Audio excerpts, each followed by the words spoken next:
அண்மை செய்தியை பார்த்துக் கொண்டிருக்கிறோம். அமெரிக்காவினுடைய வரி விதிப்பு காரணமாக தூத்துக்குடிக்கு திரும்பும் 500 டன் கடல் உணவுகள் தொடர்பான முக்கிய செய்தியை பார்த்துக் கொண்டிருக்கிறோம். கூடுதல் விவரங்களோடு இணைகிறார் செய்தியாளர் முரளிகணேஷ். முரளிகணேஷ், விவரங்களை பதிவு செய்யலாம். பாலா, தூத்துக்குடியில இருந்து கடல் உணவுகள் அமெரிக்காவுக்கு அதிக அளவுல ஏற்றுமதி செய்யப்படுகிறது. தற்போது இந்திய பொருட்கள் இறக்குமதிக்கு அமெரிக்கா விதித்திருக்கக்கூடிய இந்த 50% வரி உயர்வு இதன் காரணமாக இந்த வரி விதிப்பிற்கு சில தினங்களுக்கு முன்பு தூத்துக்குடியில் இருந்து அமெரிக்காவிற்கு 500 டன் இடையில கனவா, நண்டு, இறால், ஆக்டோபஸ் உள்ளிட்ட உணவுகள் சுமார் ஒரு 60 கண்டெய்னர்கள்ல இங்க இருந்து தூத்துக்குடி உள்ளிட்ட தமிழகம் முழுவதும் இருந்து அமெரிக்காவுக்கு அனுப்பி வைக்கப்பட்டது.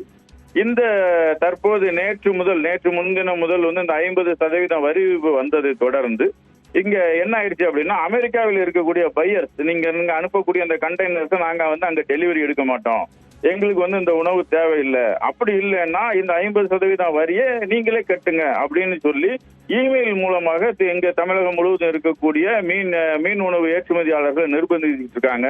இதனால என்ன செய்வதுன்னு தெரியாம திகச்சிக்கிட்டு இருக்கக்கூடிய இந்த கடல் உணவு ஏற்றுமதியாளர்கள் நடுக்கடலிலேயே தற்போது பாதி தூரம் தான் சென்றிருக்கு. இந்த கப்பலானது அமெரிக்காவுக்கு இன்னும் சென்று கூட சேரல. அதற்குள்ளாகவே இந்த கப்பலானது தூத்துக்குடிக்கு, அதாவது தூத்துக்குடி மற்றும் தமிழகத்தின் பல்வேறு பகுதிகளுக்கு ஏற்றுமதி பண்ண அனைவருக்குமே அவங்களுடைய சரக்கு பட்டகங்கள் திருப்பி கொண்டு வரக்கூடிய நிலை தான் ஏற்பட்டிருக்கிறது. அதாவது தூத்துக்குடியில் இருக்கக்கூடிய அந்த கடல் உணவுகள் தமிழகத்தின் பல்வேறு பகுதிகளில் இருந்தும் தூத்துக்குடியில இருந்தும் கிட்டத்தட்ட அமெரிக்காவிற்கு மட்டுமே ஆண்டுக்கு 23,000 கோடி ரூபாய்க்கு இந்த கடல் உணவு ஏற்றுமதி செய்யப்படுகிறது. இந்த வரி விதிப்பின் காரணமாக கடுமையான பாதிப்பு என்பது ஏற்பட்டிருக்கிறது.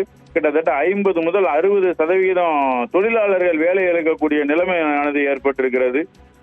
இதுல உடனடியாக அரசு தலையிட்டு நடவடிக்கை எடுக்கணும் அப்படின்னு சொல்லி கடல் உணவு ஏற்றுமதியாளர்கள் கோரிக்கை விடுத்திருக்காங்க. பாலா, விவரங்களுக்கு நன்றி முரளிகணேஷ்.